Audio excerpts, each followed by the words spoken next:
오늘 보실 말씀은 마가복음 4장 35절부터 41절까지입니다. 우리 다 같이 일어나셔서 화면에 나오는 말씀 한 절씩 교독하겠습니다. 35절 제가 먼저 읽겠습니다. 그날 저물 때에 제자들에게 이르시되 우리가 저편으로 건너가자 하시니 그들이 무리를 떠나 예수를 배에 계신 그대로 모시고 가매 다른 배들도 함께 하더니 큰 광풍이 일어나며 물결이 배에 부딪혀 들어와 배에 가득하게 되었더라. 그래서는 고물에서 베개를 베고 주무시더니 제자들이 깨우며 이르되 선생님이여 우리가 죽게 된 것을 돌보지 아니하시나이까 하니 예수께서 깨어 바람을 꾸짖으시며 바다더러 이르시되 잠잠하라 고요하라 하시니 바람이 그치고 아주 잔잔하여 지더라. 제자들에게 이르시되 어찌하여 이렇게 무서워하느냐 너희가 어찌 믿으며 같이 읽겠습니다. 그들이 심히 두려워하여 서로 말하되 그가 누구이기에 바람과 바다도 순종하는가 하였더라. 아멘. 말씀에 은혜 받으세요. 인사하면서 앉겠습니다. 말씀에 은혜 받으세요. 아멘. 풍랑 속의 제자들이라는 제목으로 말씀을 나누겠습니다. 오늘 본문은 저편으로 가자라는 예수님의 말씀으로 시작을 하죠. 갈릴리 서쪽의 사역을 마치시고 이제 동쪽 거라사 쪽으로 가시려고 갈릴리를 건너려는 그런 중입니다. 건너가고 있는 중이었습니다. 시원한 바닷바람을 맞으면서 그 갈릴리 바다를 건너가고 있었는데 갑자기 돌풍이 불어옵니다. 돌풍이 불면서 풍랑이 일고 배가 막 흔들리기 시작했죠. 물이 막 배 안으로 들어옵니다. 겁에 질린 제자들이 이 배가 가라앉을까 봐 주무시는 예수님을 막 깨워요. 그랬더니 예수님께서 일어나셔서 바람과 바다를 향해서 잠잠하라, 고요하라 이렇게 말씀하셨고 바람이 그치고 잔잔해졌다는 것이 오늘 본문의 내용입니다. 그런데 여러분 이상한 점이 좀 있지 않습니까? 바람과 바다를 꾸짖었다는 것도 사실 좀 이상한데 그것보다 더 이상한 것은 예수님께서 주무셨다고 말씀하고 있다는 거예요. 38절에 나오죠. 풍랑이 불어서 배가 침몰하기 직전인데 예수님께서 거기서 주무셨다라고 기록합니다. 어떻게 이런 상황에서 잠이 옵니까? 어떻게 잠을 잘 수 있겠어요? 제자들은 지금 겁에 질려가지고 죽겠다라고 소리치고 있는 그 상황인데 어떻게 잠을 잡니까? 자다가도 벌떡 일어나는 것이 정상 아니겠습니까? 그런데 오늘 본문에서는 예수님께서 여기 그 베개를 베고 주무시더니라고 기록합니다. 그러니까 아주 편안하게 주무시고 계셨다는 거예요. 진짜 주무신 건지 아니면 주무시는 척을 한 건지 알 수는 없지만 이런 것 아닐까요? 제가 곰곰이 생각해 봤는데 처음에는 주무셨을 거예요. 근데 막 풍랑이 부니까 흔들릴 때 예수님이 아마 깨셨을 것 같아요. 근데 딱 깨셨을 때 그 다음부터 주무시는 척을 하신 게 아닐까. 그래야 뭔가 좀 말이 될 것 같지 않습니까? 그러면 그 다음 또 다른 질문이 생겨요. 왜 그렇게 하셨을까? 왜 주무시는 척 하셨을까? 이런 질문이 생기죠. 추정을 좀 해보면 이 상황에서 제자들이 어떻게 하는가를 보고 싶으셨을 거예요. 풍랑 속에서 계속 두려워하고 있을까? 아니면 이 풍랑 속에서 예수님을 의지하는가를 보고 싶으셨을 거예요. 앞으로 살면서 이것보다 더 많은 풍랑을 만나게 될 텐데 막 수많은 인생의 풍랑을 만나게 될 텐데 그때를 위해서 지금 이 제자들의 준비가 되었는가를 확인하고 싶으셨을 거예요. 그러므로 이 제자들이 만난 이 풍랑은 일종의 시험이라고 볼 수 있습니다. 이들이 가진 믿음이 어떤가를 확인하려는 테스트라고 볼 수가 있는 거죠. 그렇게 보면 오늘 본문이 주는 그 첫 번째 교훈을 우리가 여기서 찾게 되는데 예수님의 제자들도 풍랑을 만난다는 거예요. 예수님의 제자들도 풍랑을 만난다. 이 제자들의 믿음을 확인하기 위해서 이렇게 풍랑이 왔다면 여러분 우리는 어떨까요? 우리에게도 똑같이 풍랑이 오지 않겠습니까? 우리의 믿음을 확인할 수 있는 시험하는 그런 풍랑이 찾아오지 않겠어요? 오늘 본문을 보면서 그 점을 먼저 좀 생각하게 돼요. 우리에게도 풍랑은 온다는 거예요. 35절 말씀 좀 보시면 그날 저물 때에 제자들에게 이르시되 우리가 저편으로 건너가자 하시니 이렇게 시작하죠. 본문이요. 어디를 건너가고 있는지 설명하고 있지 않지만 저편이 거라사를 말하는 것이기 때문에 갈릴리 바다를 지금 건너가시는 중이구나 라고 우리가 알 수 있는 거죠. 갈릴리 바다를 건너가시는 중인데 원래 여기는 호수입니다. 호수. 사면이 막혀있는 호수예요. 근데 너무너무 넓어가지고 바다라고 불렀어요. 여러분 이 본문을 좀 이해하시기 위해서는 갈릴리의 지형을 조금 아셔야 되는데 이 갈릴리 호수의 북쪽에는 아주 높은 헐몬산이 있어요. 2,700m가 넘는 아주 높은 산이어가지고 이 산 꼭대기에는 눈이 있습니다. 여름에도. 만년설이 덮여 있어요. 그리고 그 만년설이 녹은 물이 갈릴리로 이렇게 흘러 들어가는 거예요. 근데 이 갈릴리 지역, 호수 지역은 주변은 덥고 습한 열대성 기후예요.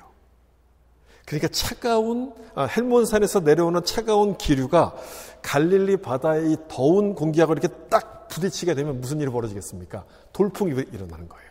돌풍이 생기면서 풍랑이 일어나게끔 되는 거죠.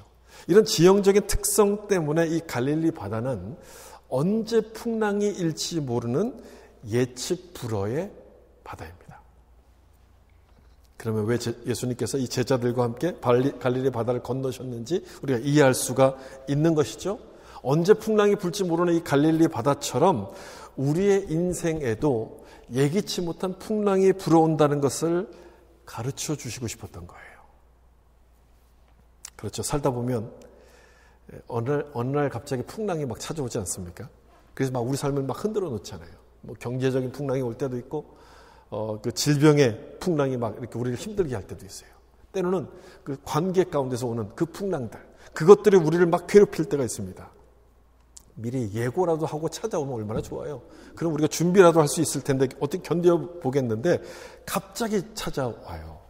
더 큰 문제는 뭐냐면 한두 번 오고 끝나는 게 아니라 이 풍랑이 계속해서 끊임없이 우리에게 찾아온다는 거예요.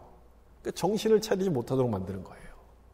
여러분, 풍랑이 온다는 것은요, 내 인생이 나의 계획대로 이루어지지 않는다는 뜻이에요.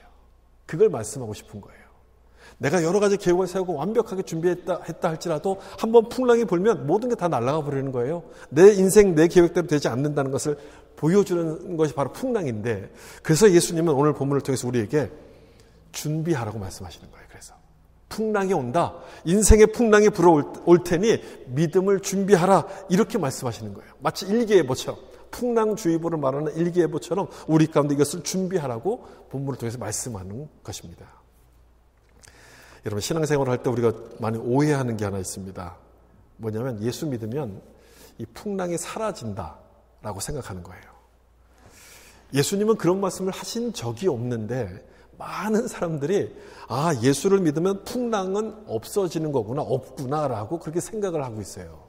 혹시 여러분들 중에도 그렇게 믿는 분이 있을지 모르겠는데 만약 그런 분이 있다면 이 말씀을 좀 보세요. 요한복음 16장 33절 제가 중간부터 기록했는데 예수님께서 하신 말씀이거든요. 여기 보시면 세상에서는 너희가 환난을 당하나 이렇게 말해요. 너희가 환난을 당하나. 여러분, 환난을 당한다는 얘기는 풍랑이 있다는 겁니까? 없다는 겁니까? 있다는 얘기잖아요. 풍랑이 온다는 거예요. 예수님께서 하신 말씀이에요. 풍랑이 온다라고 말씀하고 있어요. 성경을 정확하게 알아야지 우리 믿음도 정확하게 세워집니다. 믿음이 바르게 세워지게 돼요. 예수를 믿는다고 해서 풍랑이 오다가 막 비켜가는 것 아니라는 거예요. 풍랑이 온다는 거예요. 그럼 그 다음 어떻게 되느냐? 그 다음 뭐라 말씀합니까? 환난을 당하나 담대하라, 내가 세상을 이겼노라, 이렇게 말씀해요. 풍랑이 오지만 예수님께서 세상을 이긴 것처럼 우리에게도 승리를 주실 것이니 염려하지 말고 풍랑을 뚫고 가라, 이렇게 말씀을 하고 있는 거예요. 풍랑이 없다라고 말씀하고 있지 않고 풍랑을 만나지만 풍랑을 뚫고 가라, 이렇게 말씀하고 있다는 거예요. 또 하나 말씀 보겠습니다. 야고보서 1장 2절이에요. 내 형제들아, 너희가 여러 가지 시험을 당하거든 온전히 기쁘게 여기라. 참 이상한 말씀이죠. 참 재밌기도 하고, 그냥 시험을 당하거든도 아니고 뭐라고 되어 있습니까? 그 앞에 여러 가지 시험을 당하거든이라고 되어 있어요. 우리가 치를 시험이 한두 가지가 아니라는 거예요. 다양한 종류의 시험을 치러야 된다는 그 말씀인데, 여러분 이런 말씀을 보면 아멘이 나옵니까? 한숨이 나옵니까? 한숨이 나오지 않아요? 아멘이라고 하시는 분은 이 말씀 앞에서 이미 시험을 많이 치러본 경험이 있는 분들일 거예요. 대부분 이 말씀을 보면 참 한숨이 나오게 되는데, 사실 이 말씀은 우리 가운데 힘을 주시려고 하시는 말씀이에요. 힘을 빼는 게 아니라 힘을 주시려고.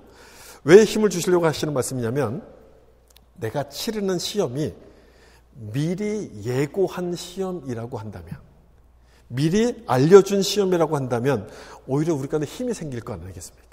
이 말씀이 바로 그런 말씀이거든요. 미리 경고하시는 말씀이에요. 그렇기 때문에 주님이 나를 도와주시겠구나, 은혜가 되는 거예요. 오히려 이 말씀을 보면 더 힘을 받게끔 되는 거예요.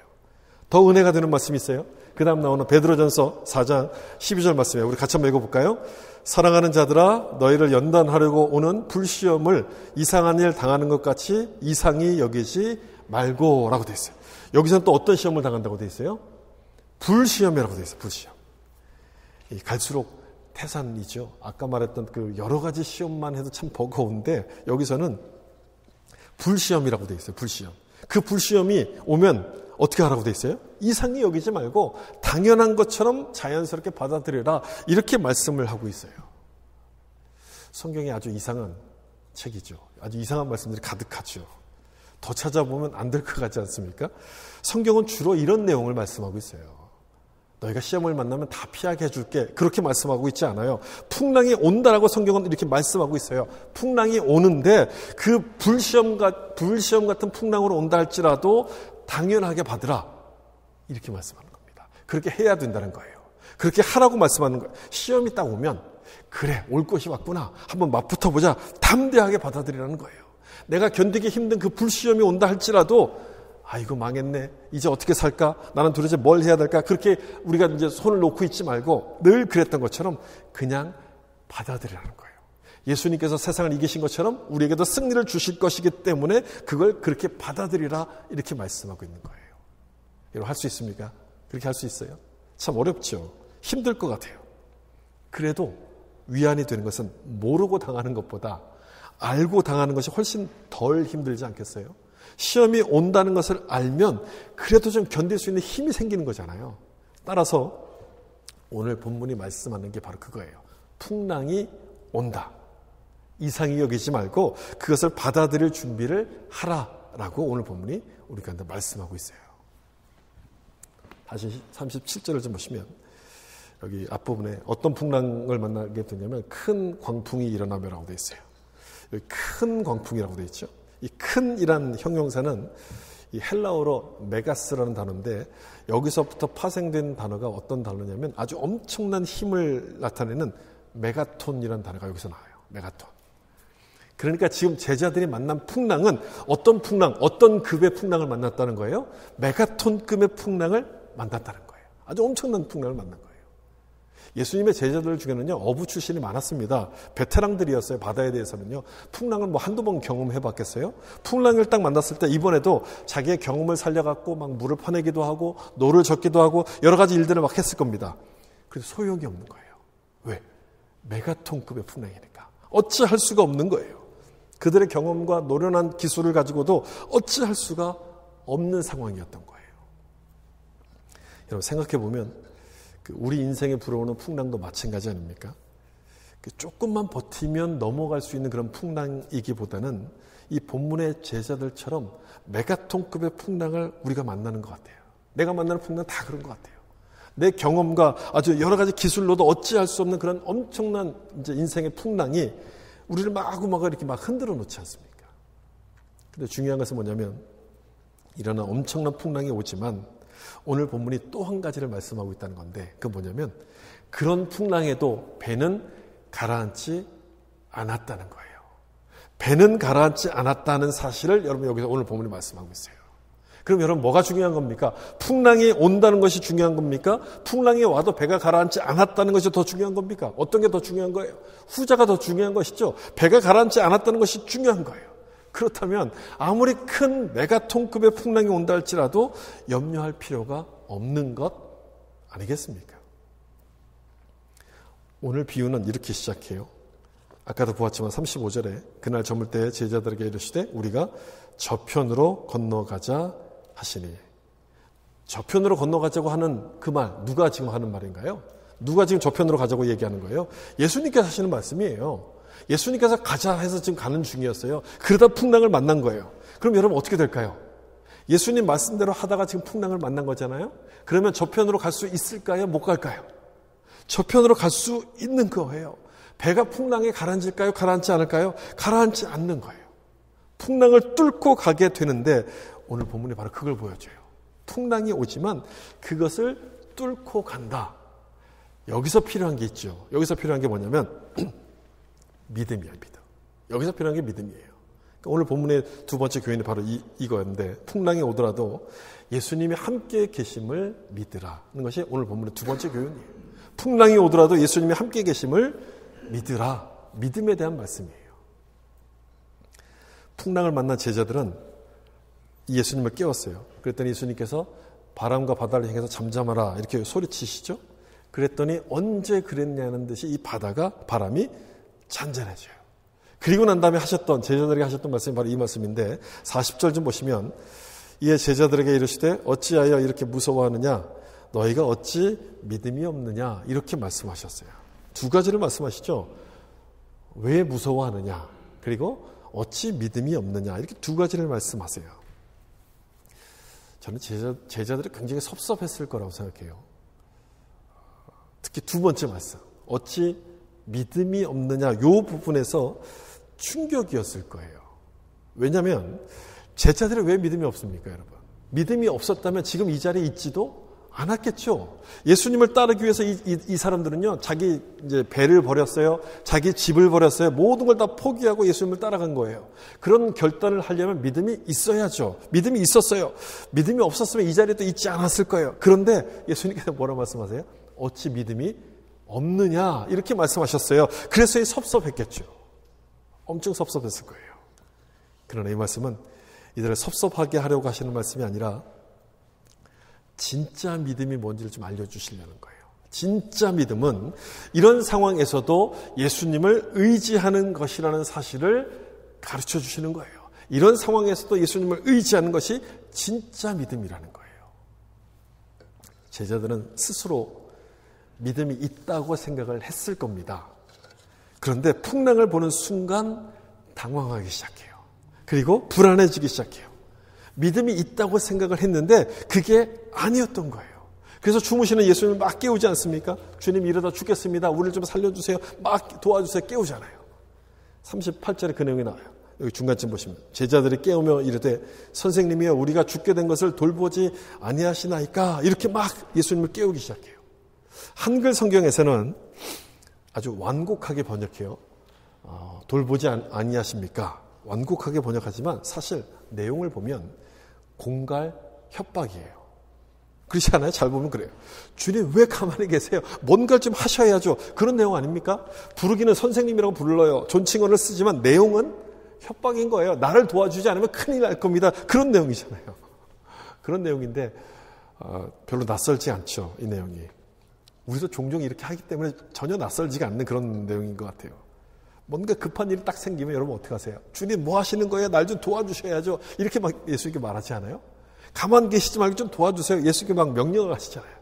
그래도 뭐가 안 이루어지면 그렇게 하실 거면 저 교회 안 나갈 겁니다. 저 이제 더 이상 기도 안 할 겁니다. 여러분 그렇게 공갈 협박하지 않는가요?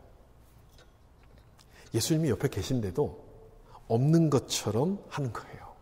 아무것도 못 하시는 것처럼 믿음 없는 말을 우리가 막 해요. 아무리 믿음이 좋다 할지라도 예상치 못한 풍랑을 만나면 그렇게 될 수 있죠. 너무너무 당황하고 막 이렇게 놀라다 보면 그럴 수 있어요. 당황하다 막 이렇게 흔들려요. 그래서 저 사람의 믿음이 도대체 있는 거야? 이런 생각이 들게끔 행동을 합니다.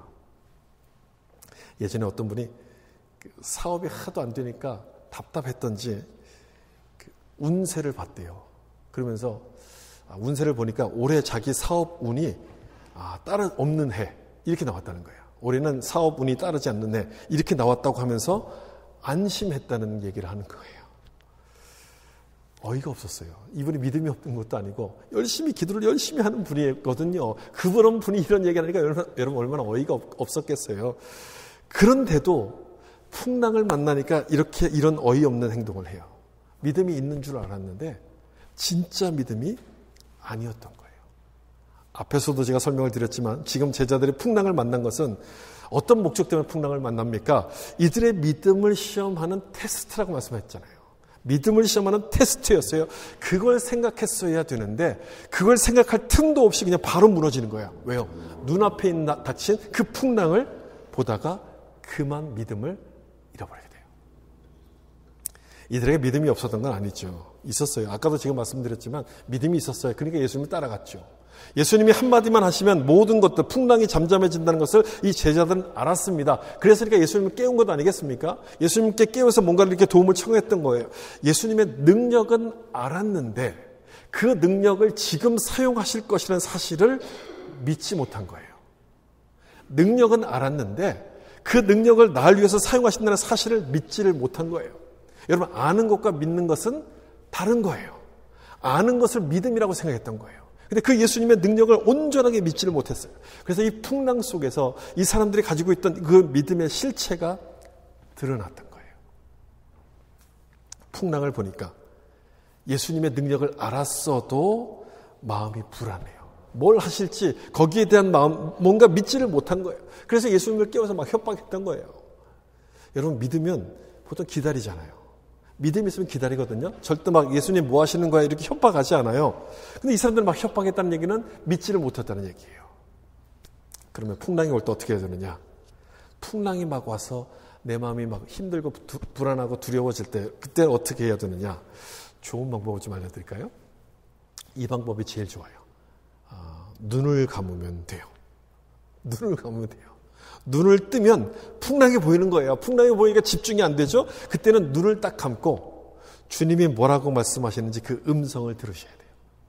풍랑이 불고 막 바람이 부니까 소리가 너무 커서 주님의 목소리가 안 들릴 수 있어요. 그러니까 정말 뭐라고 말씀하시는지 아주 집중해서 그 말씀을 들어야 돼요.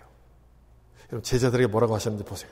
40절 보시면 중간부터 기록했죠. 어찌하여 무서워하느냐? 너희가 어찌 믿음이 없느냐? 이렇게 예수님께서 말씀하신 거예요. 여러분, 이게 도대체 무슨 뜻입니까? 어찌 믿음이 없느냐? 믿으라는 얘기예요. 뭘 믿으라는 얘기예요? 내가 여기 있다는 사실을 믿으라. 그걸 말씀하시는 거예요. 그 앞에 이어지는 39절에는 뭐라고 말씀하냐면 잠잠하라 고요하라. 바다를 향해서 꾸짖는 그 예수님의 음성이 들려요. 잠잠하라 고요하라. 이런 목소리가 들려요. 그 말씀대로 될 것이라는 사실을 믿으라. 이렇게 말씀하는 거예요. 여러분, 그 음성이 들린다면 그래도 두렵겠습니까? 주님께서 잠잠하라 고요하라고 말씀하시는 그 음성이 들린다면 여러분, 그래도 낙심이 될까요? 아니죠. 힘이 나기 시작할 겁니다. 낙심이 되지 않을 겁니다. 낙심했던 우리 마음 가운데 새 힘이 솟아나기 시작할 거예요. 그래서 풍랑을 만났다라고 생각이 되면 눈을 딱 감고 어찌 믿음이 없느냐, 믿음을 가지라고 말씀하시는 그 주님의 음성을 자꾸 들어야 돼요. 잠잠하라 고요하라라고 말씀하시는 그 주님의 음성을 자꾸 들어야 돼요. 자꾸 귀를 기울이고 아주 얼만큼 작게 말씀하실지 모르니까 아주 집중해서 그 음성을 들으셔야 돼요. 들으려고 노력하셔야 돼요. 로마서 10장 17절 보시면 우리 같이 한번 읽어보겠습니다. 그러므로 믿음은 들음에서 나며 들음은 그리스도의 말씀으로 말미암았느니라. 아멘. 믿음이 어디서 난다고 돼 있어요? 들음에서 난다고 돼 있어요. 뭘 듣는 거예요? 주님의 말씀을 듣는 거예요. 주님의 말씀을 계속 읽고 듣다 보면 나도 모르게 믿음이 자라기 시작하는 거예요. 씨를 딱 심어놓으면 싹이 나고 자라는 것이 안 보입니다. 안 보인다고 해서 이 씨가 자라지 않는 것이냐? 자라는 거예요. 보이지 않지만 자라요. 처음에는 어디 심었는지 이 장소 어디 자리가 보이지 않아요. 근데 어느 순간 딱 되고 나면 거기서부터 싹이 나오는 거예요. 믿음도 여러분 마찬가지예요. 믿음도 그래요. 처음에는 너무너무 내 믿음이 작아서 안 보이는 것 같고 이게 이제 없는 것처럼 느껴지지만 계속해서 말씀을 듣다 보면 어느 순간 내 믿음이 큰 나무로 자라가게 된 것을 보게끔 되는 거예요. 지난주에 보았던 겨자씨 비유가 바로 그건 아닙니까? 너무너무 작지만 어느 순간이 되면 큰 나무로 자라게 되는 거예요. 여러분의 믿음이 그렇게 될 거예요. 여러분, 그걸 믿으셔야 돼요.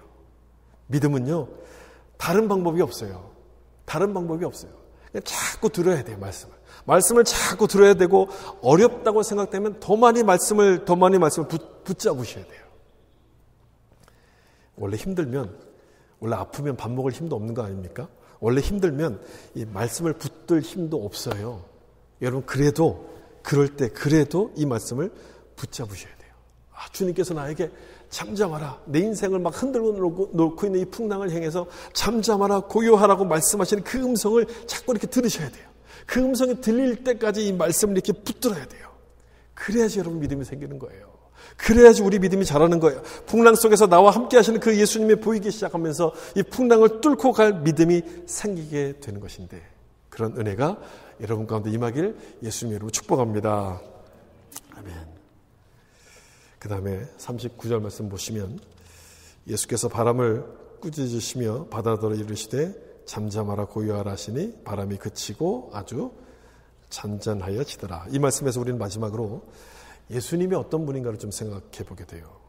예수님이 어떤 분인가 바로 이 말씀이 알려주죠. 뭘 다스리시는 분입니까? 바람과 풍랑, 풍랑을 다스리시는 분. 예수님은 풍랑을 다스리시는 분이에요. 내가 예수를 믿는다고 할 때 중요한 것은 믿는 것도 중요하지만 예수님이 어떤 분인지를 알고 믿는 게 굉장히 중요합니다.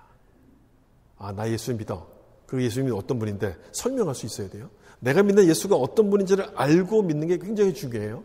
그분이 누군지도 모른 채 그냥 막연하게 예수를 믿으면 믿을 수는 없는 거예요. 그럼 믿음이 자랄 수가 없는 거죠. 무작정 믿을 수는 없는 거잖아요. 여기 보시면 예수님이 어떤 분인지를 알려주시는 단어가 나와요. 그 단어가 어떤 단어냐면 요거예요. 꾸짖는다는 단어예요. 꾸짖는다. 꾸짖는다. 원래 이 단어는 귀신을 쫓아낼 때, 귀신을 꾸짖으실 때 썼던 단어거든요. 그때 사용하는 단어인데 특이하게도 바람에 대해서 이제 사용을 했어요. 그게 무슨 뜻일까요? 바람에 대해서 이걸 사용하셨다는 것이 도대체 무슨 뜻일까? 귀신을 쫓아내는 예수님의 권세, 권위를 보여주는 그런 단어거든요. 그 단어를 지금 여기 바람에 대해서 사용하셨다는 것은 바람을 잠잠케 하실 수 있는 그 예수님의 권위를 지금 보여주시고 있다는 거예요. 다시 말하면 예수님은 풍랑을 다스리시는 분이라는 것을 보여주고 있다는 거예요. 그러자 제자들이 뭐라고 합니까? 41절 보시면 그들이 심히 두려워하여 서로 말하되 그가 누구이기에 바람과 바다도 순종하는가 하였더라. 이렇게 제자들이 놀랐어요. 예수님이 누군지 알았습니까? 몰랐습니까? 안 거예요. 아, 예수님은 이런 분이구나. 바람과 바다가 순종하는 그 모습을 보면서 그렇다면 예수님은 바람이 순종해? 아, 그럼 바람을 통솔하시는 분이네? 어떻게 바람이 예수님께 순종하지? 그럼 예수님은 바람을 만드신 분 아닐까라고 생각하기 시작한 거예요. 인간 예수가 아니라 만물을 창조하시고 주관하시는 하나님이시라는 사실을 이들이 깨닫게 된 거였어요. 풍랑을 다스리시는 그 모습을 통해 예수님은 우리보다 조금 뛰어나신 그런 분이 아니라 만물을 창조하신 다스리시는 창조주 예수님이 하나님이라는 사실을 이들이 발견하기 시작한 거예요. 예수님은 하나님이시구나. 이 사실을 깨닫기 시작합니다. 여러분도 그렇게 믿으십니까? 예수님은 하나님과 동일한 분. 그렇게 여러분 믿으세요? 이걸 우리가 믿어야 돼요. 그래야지만 진정한 크리스찬이 되는 거예요. 예수님은 예수님이지 무슨 하나님과 동일한 분이야. 예수님은 예수님. 하나님이라는 사실을 믿지 않는 분들도 있거든요. 그냥 훌륭한 분이라고 생각하는 분들도 있어요. 여러분 그렇게 믿으면 그 사실을 믿지 못하면 예수님께서 이루신 십자가의 구원과 부활도 믿을 수가 없어요. 온전한 크리스찬이 될 수가 없는 거예요. 그러므로 이 말씀을 통해서 내가 믿는 예수님이 어떤 분인지를 분명히 하셔야 돼요. 예수님은 어떤 분이냐? 하나님과 동일하신 분이고 만물을 창조하신 창조주이시다. 그걸 믿는 거예요. 그렇기 때문에 우리 인생에 불어오는 모든 풍랑도 잠잠케 하실 것이고 우리를 평안으로 인도하실 수 있는 분이라는 사실을 우리가 믿게끔 되는 거예요. 누군지를 알면 그런 믿음이 생겨요. 근데 예수님이 누군지를 모르면 믿음이 생길 수가 없어요. 제자들이 이 사실을 발견했을 때, 예수님이 누군지 이 사실을 발견했을 때 달라진 게 있어요. 41절에 뭐라고 돼 있어요? 두려워하여라고 돼 있죠. 근데 그 앞에 40절에서는 제자들이 무서워하는 장면이 나와요. 예수님께서 어찌 무서워하느냐 이렇게 물어봤잖아요. 40절에서는 무서워했는데 어떻게 달라졌냐면 두려워했다라고 돼 있어요. 깜짝 놀랐다는 뜻이에요. 그러니까 놀라움과 경이로움에 사로잡힌 모습. 그래서 깜짝 놀랐다. 그런 뜻인 거예요. 예수님을 훌륭한 랍비, 훌륭한 선생 정도로만 알았는데 그게 아니라 풍랑까지 잠잠케 하실 정도로 아주 특별한 권위를 가지신 분이구나. 이 사실을 보게끔 된 거예요. 하나님만이 가질 수 있는 그 권위를 예수님께서 가졌다는 것을 딱 본 거예요. 깜짝 놀라는 거죠. 이야, 예수님은 하나님이시구나. 나와 함께 하시는 이분이 바로 창조주 하나님이시구나라는 사실을 딱 깨닫는 거예요. 놀랬죠. 그리고 이들의 모습이 달라지기 시작해요. 이들의 삶이 달라지기 시작해요. 다시 풍랑이 온다 할지라도 더 이상 걱정하지 않는 모습으로 이들의 모습이 달라지기 시작해요. 여러분 당연하지 않습니까? 풍랑을 다스리시는 하나님이 나와 함께 하신다면 무슨 걱정이 되겠어요? 어떤 풍랑이 온다 할지라도 문제가 되지 않아요. 잠잠해진 바다처럼 내 마음도 평안해질 수밖에 없어요. 그 예수님이 나와 함께 하시니까 내 마음도 평안해지는 거예요. 여러분 평안케 예수님께서 모든 것을 만드시는데 이 평안이라는 게 도대체 뭘까요? 평안. 풍랑이 없는 게 평안일까요? 보통 우리는 그렇게 생각해요. 아무런 어려움이 없고 아무런 고난이 없는 것을 평안이라고 생각하는데 오늘 본문의 말씀을 보면 그게 아니죠. 그게 아니에요. 평안은 풍랑이 없는 게 아니라 예수님이 나와 함께 하시는 것이 평안인 거예요. 예수님이 나와 함께 하시는 것. 풍랑이 없어도 예수님이 함께 하지 않으면 그건 평안이 아닌 거예요. 그 순간에는 없어도 언제 풍랑이 닥칠지 모르잖아요. 풍랑을 제어할 능력이 우리에게 없는 거예요.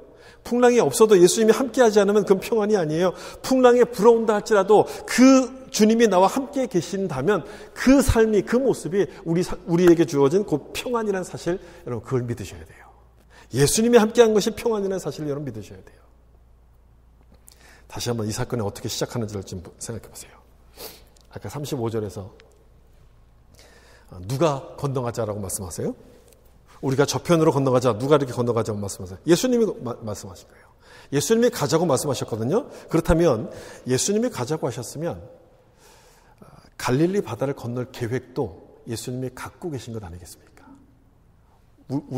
우리가 보통 살아가는 사회도 마찬가지잖아요. 누가 밥 먹으러 가자 그러면 그 사람 따라가면 돼요. 그 사람 다 사주는 것 아닙니까? 예수님이 가자라고 말씀하시잖아요. 그러면 이 바다를 건널 계획도 예수님이 다 가지고 계신 거예요. 근데 그 계획 속에는 이들을 놀라게 만들었던 그 풍랑 포함이 될까요? 안 될까요? 풍랑이 포함이 되는 거예요.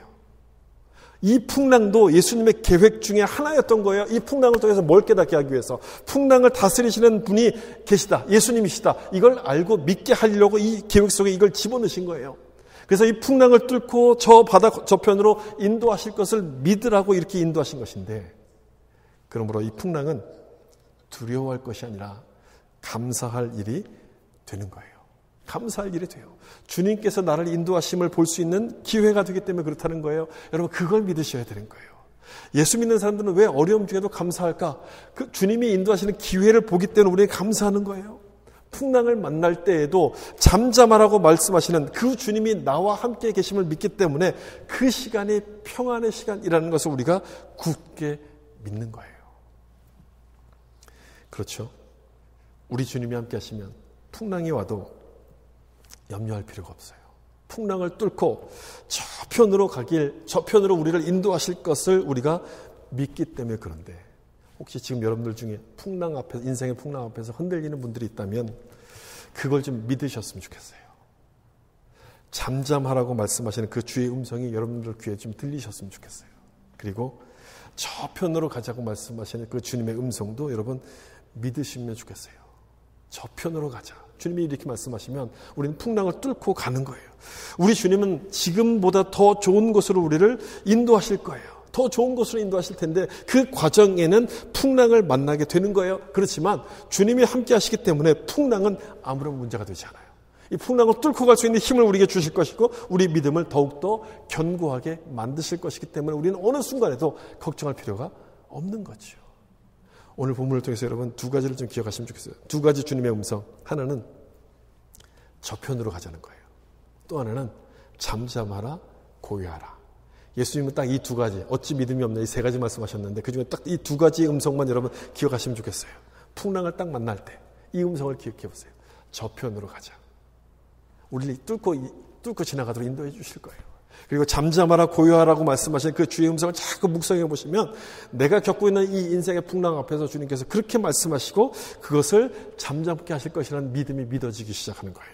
여러분 그걸 믿으시고 풍랑 속에서도 평안을 누릴 수 있기를 축복합니다. 우리를 저편으로 인도하실 그 주님을 믿으셔서 어떤 인생의 풍랑에도 그걸 넘어설 수 있는 여러분들이 될 수 있기를 예수님의 이름으로 축원합니다. 기도하겠습니다.